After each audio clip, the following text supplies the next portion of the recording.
प्राचीन काल की बात है। मगध देश की जनता में आतंक छाया हुआ था।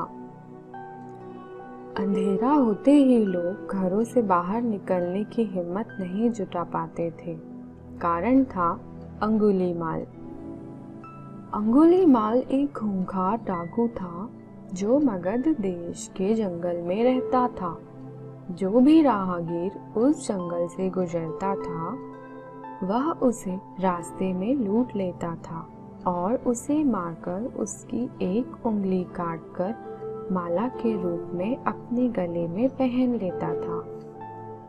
इसी कारण लोग उसे अंगुलीमाल कहते थे। एक दिन उस गांव में महात्मा बुद्ध आए। लोगों ने उनका खूब स्वागत सत्कार किया। महात्मा बुद्ध ने देखा वहां के लोगों में कुछ डर सा समाया हुआ है। महात्मा बुद्ध ने लोगों से इसका कारण जानना चाहा। लोगों ने बताया कि इस डर और आतंक का कारण डाकू अंगुलीमाल है। वह निरपराध राहगीरों की हत्या कर देता है। महात्मा बुद्ध ने मन में निश्चय किया कि उस डाकू से अवश्य मिलना चाहिए।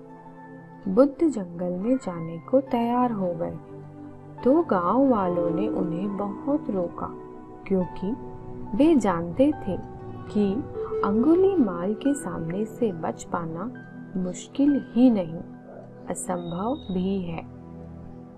लेकिन बुद्ध अत्यंत शांत भाव से जंगल में चले जा रहे थे। तभी पीछे से एक कर्कश आवाज कानों में पड़ी, ठहर जा, कहाँ जा रहा है? बुद्ध ऐसे चलते रहे मानो कुछ सुना ही नहीं। पीछे से और जोर से आवाज आई, मैं कहता हूँ ठहर जा। बुद्ध रुक गए और पीछे पलटकर देखा तो सामने एक खूंखार काला व्यक्ति खड़ा था। लंबा चौड़ा शरीर, बढ़े हुए बाल, एकदम काला रंग, लंबे लंबे नाखून, लाल लाल आंखें, हाथों में तलवार लिए वह बुद्ध को घूर रहा था। उसके गले में उंगलियों की माला लटक रही थी।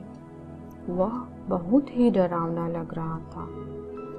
बुद्ध ने शांत व मधुर स्वर में कहा, मैं तो ठहर गया, भला तू कब ठहरेगा? अंगुलीमाल ने बुद्ध के चेहरे की ओर देखा।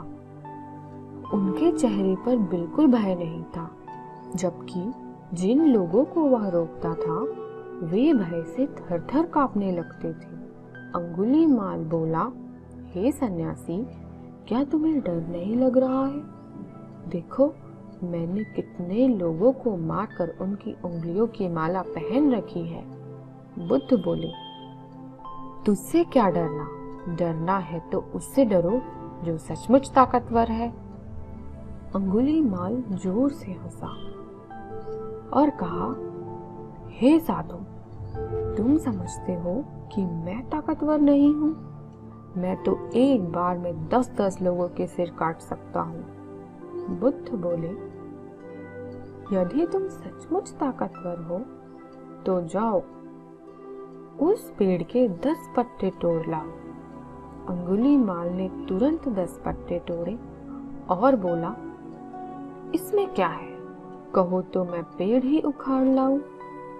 महात्मा बुद्ध ने कहा, नहीं, पेड़ उखाड़ने की जरूरत नहीं है। यदि तुम वास्तव में ताकतवर हो तो जाओ, इन पत्तियों को पेड़ में जोड़ दो। अंगुलीमाल क्रोधित हो गया और बोला, भला कहीं टूटे हुए पत्ते भी जुड़ सकते हैं? महात्मा बुद्ध ने कहा, तुम जिस चीज को जोड़ नहीं सकते उसे तोड़ने का अधिकार तुम्हें किसने दिया? एक आदमी का सिर जोड़ नहीं सकते तो काटने में क्या बहादुरी है? अंगुलीमाल अवाक रह गया। वह महात्मा बुद्ध की बातों को सुनता रहा। वह अनजानी शक्ति ने उसके हृदय को बदल दिया। उसे लगा कि सचमुच उससे भी ताकतवर कोई है। उसे आत्मग्लानि होने लगा। वह महात्मा बुद्ध के चरणों में गिर पड़ा और बोला, हे महात्मन, मुझे क्षमा कर दीजिए, मैं भटक गया था, आप मुझे शरण में ले लीजिए। भगवान बुद्ध ने उसे अपने शरण में ले लिया और अपना शिष्य बना लिया।